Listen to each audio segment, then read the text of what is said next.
계속해서 야고보서 강해 말씀드립니다. 지난주에는 우리가 하나님의 지혜로 사는 자가 어떻게 사는지 그 첫 번째 말씀을 드렸죠. 우리가 하나님의 지혜로 살게 되면은 하나님께 순복한다, 하나님께 복종한다, 그렇게 말씀드렸습니다. 이 순복하다, 복종하다, 이 말은 후포타스라고 하는 건데 하나님의 명령과 하나님의 질서 아래로 들어가는 걸 말합니다. 그렇기 때문에 우리가 이 세상 사는 동안에 하나님의 지혜로 사는 사람은 하나님의 명령이 뭔지를 알게 되고 하나님의 질서가 뭔지를 알게 되고 그 아래 들어가서 순종하며 사는 사람이다 하는 것을 말씀드렸습니다. 우리가 하나님께 순복한다면 당연히 마귀에 대해서는 대적하며 사는 거죠. 그래서 7절 중간에 보면은 마귀를 대적하라, 그렇게 명령하셨습니다.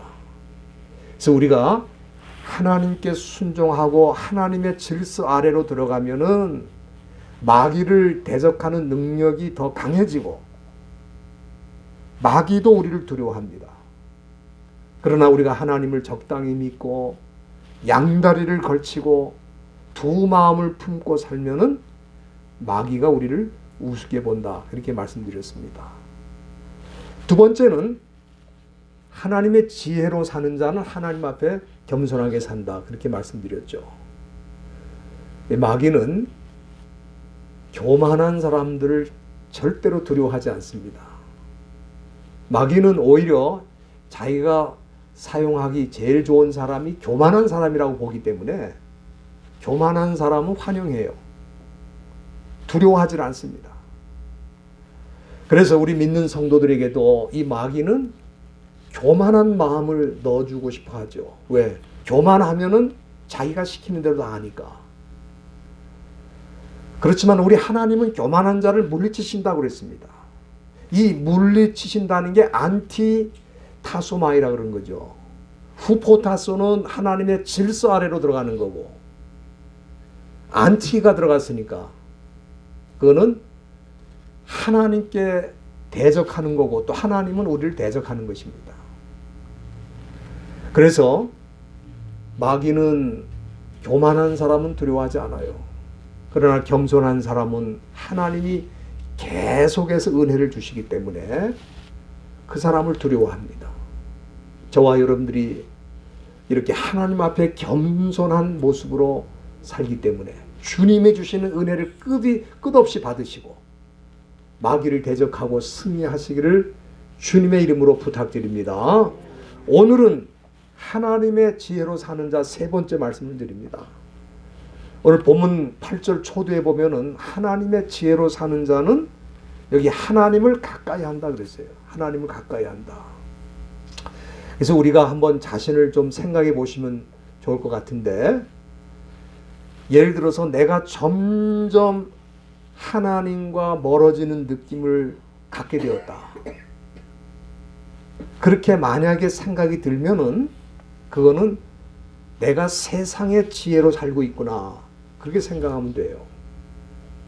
왜냐하면은 세상 지혜로 사는 사람은 하나님을 가까이 하고 싶어 하지 않아요. 하나님을 가까이 하는 방법도 모릅니다. 그러나 하나님의 지혜로 사는 자는 하나님을 가까이 하는 방법을 알고 또 무엇보다도 하나님을 가까이 하려고 합니다. 하나님을 가까이 할 때 우리는 하나님 주시는 생명을 얻게 되고 또 하나님 주시는 힘을 얻게 된다, 이 말씀이죠. 우리가 이 세상에서도 그렇습니다. 부모님을 가까이 하는 자녀들이 사실은 지혜로운 자녀들입니다. 부모님을 가까이 하는 자녀들이 그건 상당히 지혜가 있는 자녀들이에요. 왜냐하면 부모님을 가까이 할수록 힘이 되고 유익이 되는 걸 잘 안다, 이 말이에요. 그렇기 때문에 부모하고 자꾸 멀어지고 싶어하는 사람들은 아, 내가 어리석은 인생을 살고 있구나, 그렇게 판단하면 돼요. 큰 손해를 보는 것입니다. 우리가 믿는 성도로서 하나님에 대해서도 마찬가지죠. 내가 하나님의 이름을 한 번이라도 더 부르고 싶고, 하나님께 한 번이라도 더 나오고 싶고, 한 번이라도 더 기도드리고 싶고 찬양을 드리고 싶은 마음이 생긴다면 내가 그만큼 하나님의 지혜로 살고 있구나, 그렇게 보면 되는 거예요. 우리가 잘 알고 있는 그 찬송가 82장에 보면은 이런 찬송이 있죠.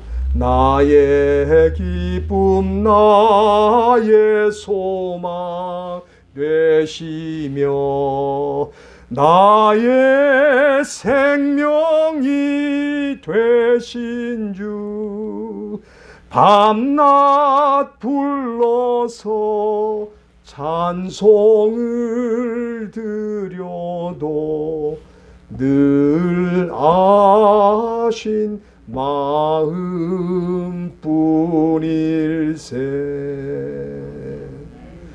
밤낮 찬송을 불렀는데도 또 찬송을 드리고 싶어요. 늘 아쉬워요.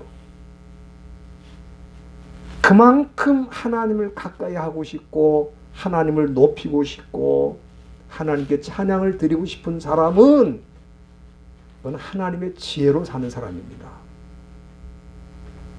세상 사람들은 그렇게 살 마음이 전혀 없죠. 세상 지혜로는 하나님을 절대로 가까이 할 수가 없는 것입니다. 제가 이렇게 보면은 지구상에 75억의 인구가 있어도 아마 한 70억 정도의 인구가 평생 하나님의 이름을 한 번도 불러보지도 못하고 또 하나님께 영광을 돌리지도 못하고 그리고 인생을 마친다 이 말이에요. 하나님의 이름을 한 번도 불러보지를 않고 죽는 인생이 있다 이 말이에요. 얼마나 참 불행하고 비참한 인생입니까? 오늘 본문 8절 중간에 보면은 하나님을 가까이 하면 너희를 가까이 하실 것이라고 약속하셨습니다. 이건 매우 중요한 말씀입니다. 여러분들, 우리가 분명히 알아야 되는 것은 우리가 처음 하나님을 만나게 된 것은 내가 원해서 또 내가 그렇게 뜻했기 때문에 하나님을 만나게 된 건 아닙니다. 우리가 처음 하나님을 만나게 된 것은 하나님의 섭리 가운데 우리를 불러주셨기 때문에 우리가 하나님을 만나게 된 거예요. 내가 믿는 가정에서 태어났으니까, 내가 믿는 부모님을 두었으니까, 또 우리 집은 원래 믿는 집이니까 내가 하나님을 만난 거 아닙니다. 우리 하나님을 만나는 거는 하나님이 한 사람 한 사람을 불러주셔야 하나님을 만나는 거예요. 제가 좀 쉽게 말씀드리면 옛날에 임금이 있을 때에 일반 평민이 임금을 마음대로 가서 만날 수 있어요? 예? 내가 임금을 만나고 싶고 임금의 얼굴을 한번 뵙고 싶은데 내가 마음대로 결정하면 가서 만날 수 있는 겁니까? 절대로 그렇게 할 수가 없는 거죠. 왕이 그 사람을 부르면 갈 수가 있는 거예요. 심지어 옛날에 왕비도 마찬가지입니다. 왕비라고 해서 뭐 마음대로 왕 앞에 나가는 거 아닙니다. 왕비도 왕이 불러야만 가서 만날 수가 있는 거예요. 그게 왕입니다. 우리 하나님도 마찬가지입니다. 우리가 처음 하나님을 만날 때는 내가 원했기 때문에, 내가 만나고 싶기 때문에 만나는 게 아니에요. 하나님이 그 사람을 불러주셔야 그 사람이 하나님을 만날 수 있는데, 저와 여러분들은 그런 은혜를 받으신 줄로 믿습니다. 우리가 창세기 12장에 보면 아브라함이라는 사람이 나오죠. 믿음의 조상이라고 하는데 본래 그 사람은 하나님을 전혀 모르는 사람이었어요. 그의 아버지는 우상을 만들던 사람이고, 아마 아브라함도 어렸을 때부터 그 아버지가 만드는 우상을 보면서 우상을 섬기면서 자기도 우상을 만드는 사람으로 살았을 것입니다. 그런데 하나님이 그를 언제 불러주셨죠? 그 나이 몇 살 때? 75세에 처음으로 그 아브라함을 불러주신 거예요. 하나님이 그 사람을 불러주지 않았다면은 아브라함 평생 하나님을 모르고 우상을 섬기면서 우상을 만들면서 살았을 거예요. 믿음의 조상이 된 거는 그가 원해서 된 게 아니고 하나님이 그 사람을 기억하시고 그 사람을 불러주셨기 때문에 그가 믿음의 길로 나갈 수 있었고 그리고 하나님의 백성이 될 수 있었던 것입니다. 그래서 그 나이 75세가 되었을 때 하나님은 아브라함에게 너는 너의 본토 친척 아비집을 떠나서 내가 너에게 지시할 땅으로 가라 그렇게 말씀하셨어요. 이 본토 친척 아비집을 떠나라고 하는 것은 요즘 말로 말하면 모든 익숙한 것과의 이별을 하라는 뜻입니다. 그에게 익숙한 게 뭐죠? 75년 동안 우상을 보고 우상을 가까이 하고 우상을 만들면서 사는 것이 그에게 75년 동안 가장 익숙한 삶이었습니다. 우리 하나님이 그걸 불러주실 때에 그 모든 것으로부터 떠나게 되고 하나님이 지시하는 그 세계로 들어가게 된 겁니다.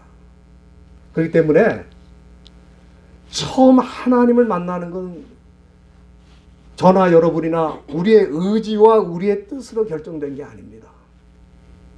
그렇기 때문에 하나님을 만나게 된 사람은 은혜를 받은 사람이라고 하는 거예요. 우리는 뭐 교회 나가고 종교적으로 어떤 의식에 참여하고 그러는 것을 마치 신앙생활로 생각을 하는데 그게 아닙니다. 신앙생활이라는 것은 하나님이 그 사람을 개인적으로 불러주셔서 하나님과의 관계를 갖게 되고 하나님의 이름을 높이고 하나님의 뜻을 찾고 그 뜻을 따라 순종하는 사람이 된 걸 말하는 거예요. 그런데 우리가 처음 하나님이 우리를 불러주실 때에는 우리의 의지와 결단이 아니었습니다. 그건 하나님의 은혜였어요. 그런데 하나님을 처음 만난 것이 아주 정확한 만남이었다면은 그 사람은 거기서 끝나지 않습니다. 하나님을 지속적으로 만나게 되고 하나님을 계속해서 찾게 되는 거예요. 그래서 이 아브라함이 하나님을 만난 다음에 어떻게 했어요? 창세기 12장 7절에 보면은 그가 자기에게 나타나시는 여호와를 위해서 단을 쌓았다 그랬어요. 무슨 얘기입니까? 아브라함이 하나님을 만난 다음에는 하나님께 예배하고 하나님을 섬기고 하나님을 찾기 위해서 제단을 쌓았다는 거예요. 그것이 그 이후 일평생 계속된 겁니다. 아브라함은 하나님을 만날 때 하나님의 지혜를 얻었어요. 그리고 그 하나님의 지혜는 하나님을 찾도록 돼 있어요. 그리고 하나님을 계속해서 만나면서 일생 동안 살 수 있도록 하나님께서 그를 인도해 주신 것입니다. 마귀는 그렇지 않죠.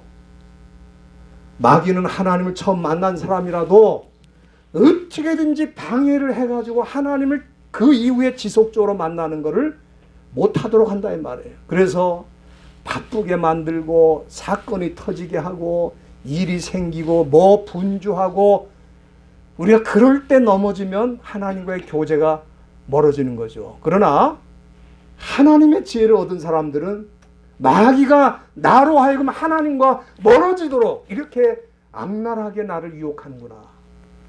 그 실체를 알고 극복을 하는 겁니다.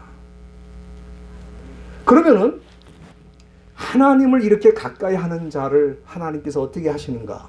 오늘 본문 8절에 나와 있죠. 하나님을 가까이 하면 너희를 가까이 하실 것이다 그랬어요. 그래서 이게 하나님도 우리를 가까이 하세요. 우리가 하나님을 가까이 하면은 하나님이 우리에게 더 가까이 오세요. 그래서 우리가 지난번에도 살폈습니다만 야고보서 2장 23절에 보면은 끝부분에 하나님께서 아브라함을 나의 친구라, 나의 벗이라 그렇게 불렀어요. 그렇지 않겠어요? 하나님하고 가까이 매일같이 만나면 그가 바로 하나님의 친구가 되는 거예요. 그리고 한번 생각해 보십시오. 우리가 하나님의 친구가 된다는 건 얼마나 놀라운 일입니까? 하나님이 지으신 모든 것을 내가 갖는 것입니다. 그리고 거기서 끝나는 게 아니죠. 우리가 하나님의 친구가 되면 영원히 하나님과 함께하는 복을 누리게 된다 이 말이에요. 이 참 놀라운 축복인 것 같아요. 그렇기 때문에 내가 하나님의 지혜로 사는지 아니면 세상 지혜로 사는지는 자기한테 물어보면 압니다. 내가 하나님을 한 번이라도 더 만나고 싶고 하나님을 더 찬미하고 싶고 하나님께 가까이 나가고 싶은 마음이 자꾸 생기는 사람은 하나님의 지혜로 사는 사람이고, 하나님과 점점 멀어지고 기도도 생활도 안 하고 말씀을 사모하지도 않고 그의 이름을 부르지도 않고 그와는 상관없이 내가 한 주간 동안 또는 1년 동안 그렇게 또 내 평생을 살아간다면 그건 세상 지혜로 사는 거죠. 그렇기 때문에 야고보 사도는 우리에게 하나님을 가까이 하라고 말하는 거예요. 너희들이 하나님의 지혜가 있다면 하나님을 가까이 하라. 그렇게 말하는 거예요. 그 다음에 네 번째는 우리가 하나님의 지혜로 사는 사람이라고 하면은 성결한 삶을 산다 그랬습니다. 여기 8절 중간에 보면은 죄인들아 손을 깨끗이 하라. 두 마음을 품은 자들아 마음을 성결케 하라 그랬어요. 성결하다, 깨끗하다는 뜻이죠. 여러분들, 우리가 하나님을 친구처럼 그렇게 만나고 살다가 어느 날 하나님이 내게서 멀어진 것 같은 느낌을 받을 때가 있어요. 그러면은 어떻습니까? 하나님이 내게서 멀어진 겁니까? 아니면 내가 하나님께 멀어진 것입니까? 예? 내가 멀어진 거죠. 하나님은 여전히 거기 계세요. 마치 태양은 그대로 있는데 지구가 왔다 갔다 하면서 도는 거 아닙니까? 멀어질 때도 있고 가까이 할 때도 있고 그런 것처럼 우리 인생이 하나님과 친구면은 늘 가까이 지내야 되는데 어느 순간부터 내가 하나님과 멀어진 거예요. 그럼 왜 멀어졌느냐?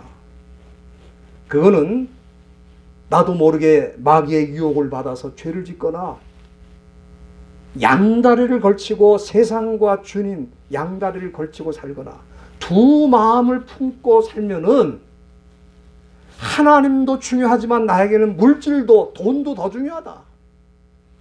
하나님도 중요하지만 나는 내 인생을 내 마음대로 즐겁게 사는 게 더 중요하다. 그렇게 해서 하나님을 믿는 것 같이 하면서도 세상을 향하고 양다리를 걸치고 있으면 나도 모르게 하나님으로부터 멀어지는 거예요. 하나님과의 관계가 점점점 약해지는 거예요. 우리 친구 사이들도 마찬가지입니다. 친구 사이도 안 보면 멀어진다고 그래요.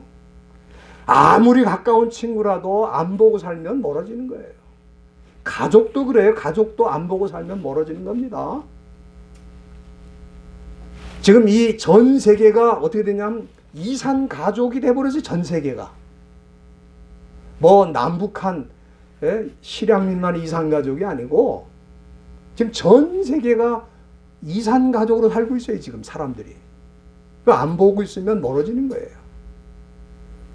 그래서 하나님과 관계가 나도 모르게 멀어진 것은 나도 모르게 세상을 추구하고 세상 물질을 추구하고 세상 쾌락을 추구하다가 멀어졌기 때문에 그 방향을 바꿔서 하나님께로 다시 돌아오는 그 삶이 바로 회개입니다. 그렇기 때문에 이 하나님의 지혜로 사는 사람들은 회개하는 삶이 있어요. 여러분, 회개는 세상 사람들은 회개를 모릅니다. 세상 사람은 회개를 몰라요. 세상 사람들은 남에게 죄를 뒤집어 씌우는 건 잘해도 자기 죄를 인정하고 회개하는 건 전혀 몰라요. 회개가 어디 있어요? 시편 24편 3절에 보면은 여호와의 산에 오를 자가 누구며 그 거룩한 곳에 설 자가 누구냐 그랬습니다. 이 여호와의 산에 오른다, 그 거룩한 곳에 산다, 이거는 하나님과 가까워지고 하나님과 교제하고 하나님을 예배하는 삶을 말하잖아요. 그런데 이런 하나님께 예배를 드리고 하나님과 교제를 지속적으로 하는 그 삶이라고 하는 것은 그냥 되는 게 아니라 이 말이에요. 여러분들이 시편 24편 4절 한번 보겠습니다. 거기 보면 조건이 나와 있어요. 우리가 이렇게 하기를 원한다면 어떻게 해야 되는지 그 조건이 나와 있습니다. 시편 24편 4절 거기 보면은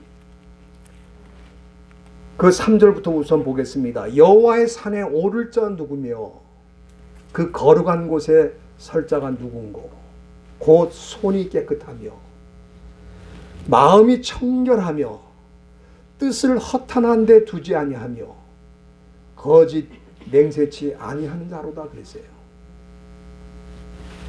여기 지금 보면은 우리가 이 회개라고 하는 게 무슨 의미인지를 설명해 주는데, 회개는 처음에 우선 손을 씻는 거예요. 손을 씻는 거예요. 요즘 우리가 코로나19 때문에 열심히 세니타이저로 손을 닦고 또 닦고 그러는데,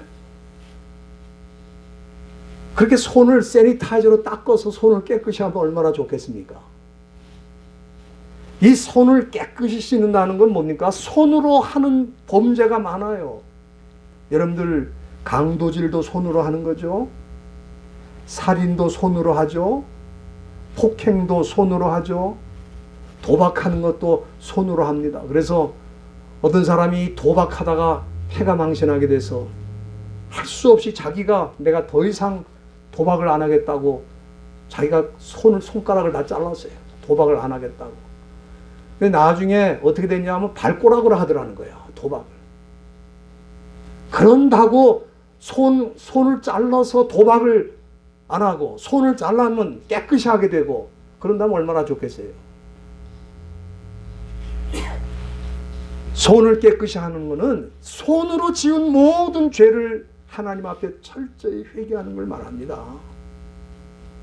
회개하는 게 내가 손을 씻는 거예요. 그리고 여기 손만 깨끗이 해서는 안 되죠. 여기 말씀에 보면 마음을 성결케 하라 그랬어요. 마음을 성결케 하라. 여러분들 이 사실 마음 청소가 대단히 중요합니다. 이 마음에는 별 생각이 다 들어가 있잖아요.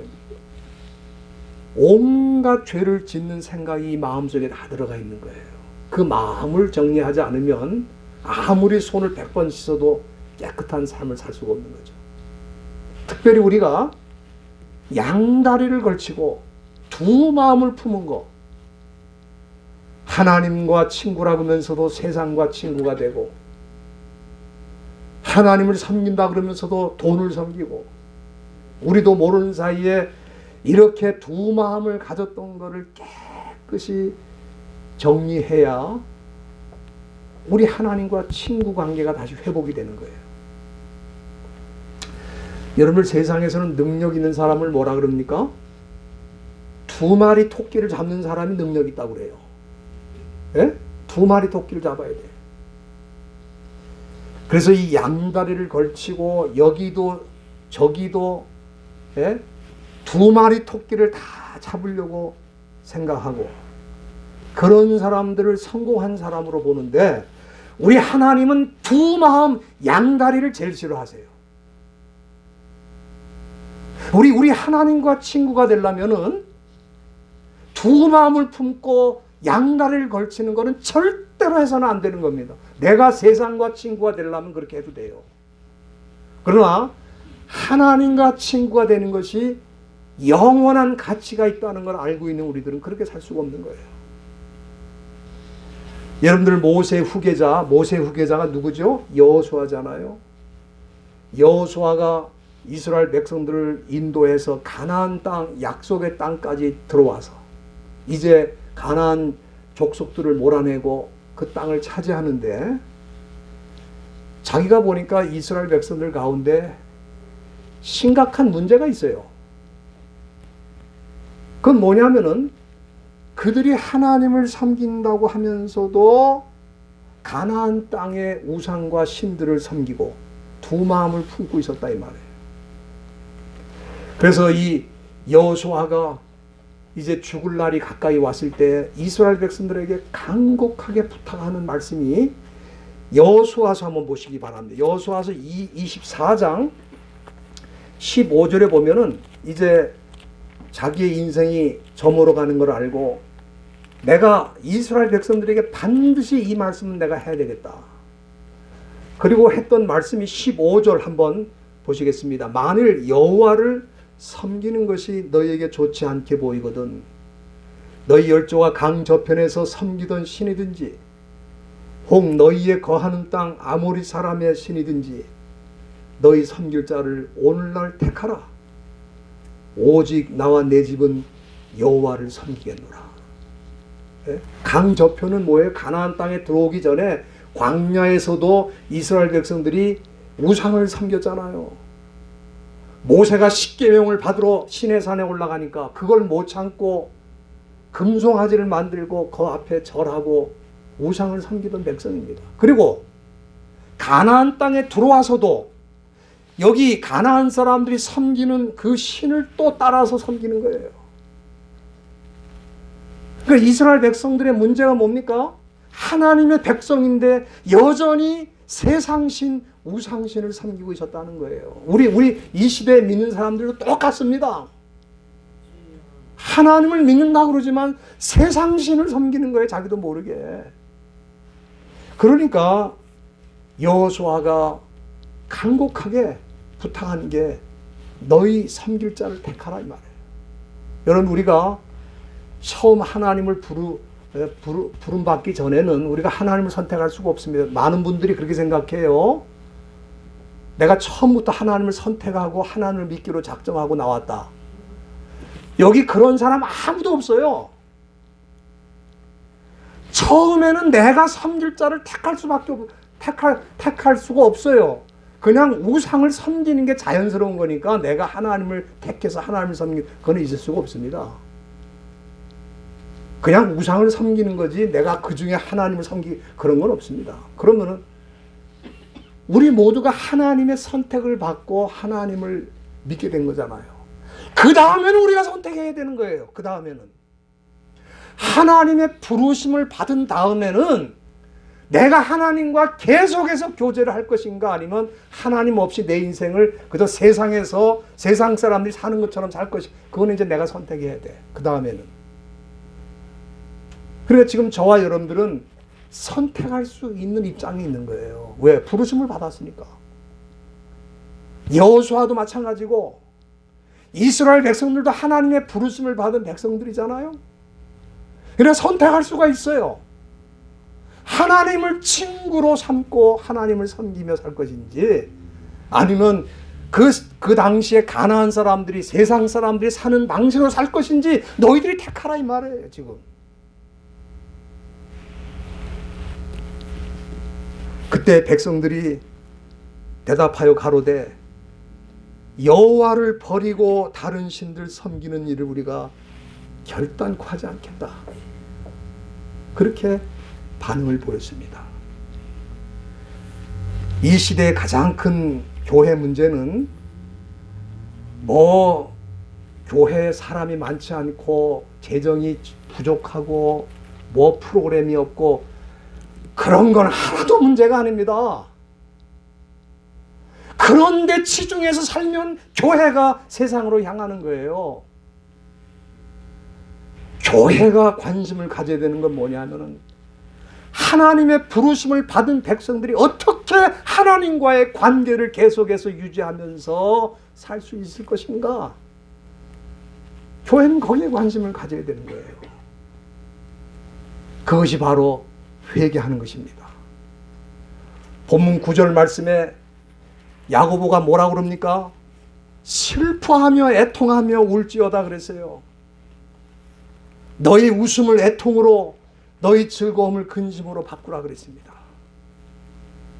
그런데 이렇게 자신의 죄를 슬퍼하고 애통하는 회개의 기도가 교회 안에서 점점 사라지는 게 교회의 비극입니다.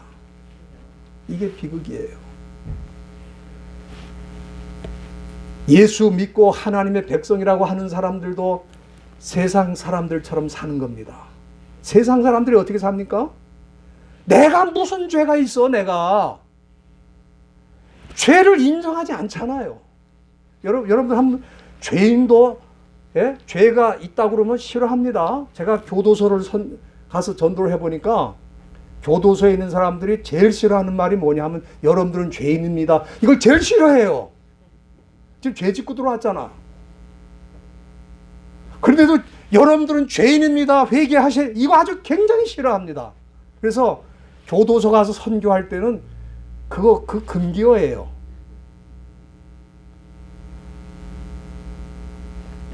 이게 세상 지혜로 사는 사람들의 모습입니다. 여러분들 세상에서 성공했다는 게 뭡니까? 남에게 죄를 뒤집어 씌울수록 성공했다고 보는 거예요. 예? 남에게 죄를 뒤집어 씌우는 사람이 성공했다고 보는 거예요. 자기가 죄를 졌어도 누가 죄를 진 거예요? 내가 아니고 네가 진 거야, 네가. 그리고 네가 죄를 지었다고 뒤집어 잘 씌우면 그 사람이 성공한 사람이 되는 거예요. 이게 세상입니다. 그러나 저와 여러분들은 세상 지혜로 사는 사람들이 아니잖아요.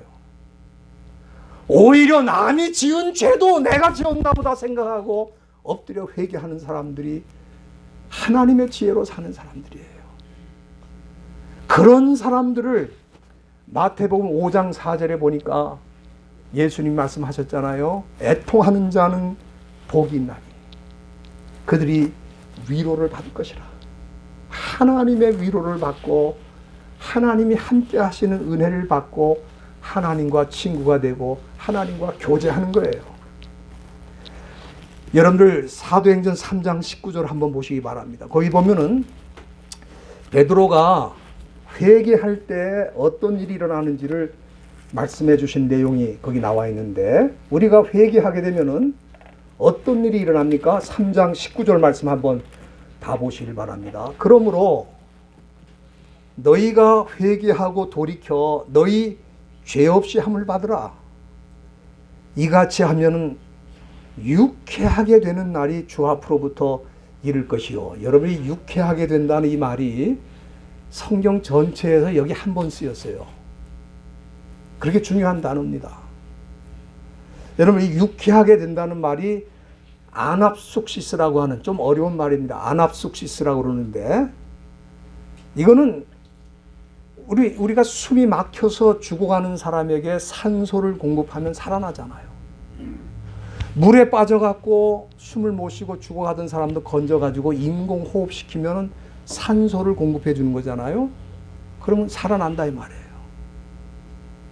그러니까 유쾌하게 된다는 게 뭐냐면 이게 살아나는 걸 말하는 거예요. 기분 좋게 된다는 뜻이 아닙니다. 예? 유쾌하게 된다는 건 뭐냐면 살아난다는 뜻이에요. 죽어가는 사람이 살아나는 거예요. 그러니까 회개는 뭡니까? 죽어가는 사람이 살아나는 방법이에요. 우리가 이 죄라고 하는 거는 회개하지 않으면 죄로 인해서 우리가 질식당하는 겁니다. 근데 그걸 사람들은 모르죠. 여러분, 그 하루살이가 자기가 죽을 걸 압니까? 모릅니까? 모른다고. 그날 죽더라도 자기가 죽을 걸 몰라.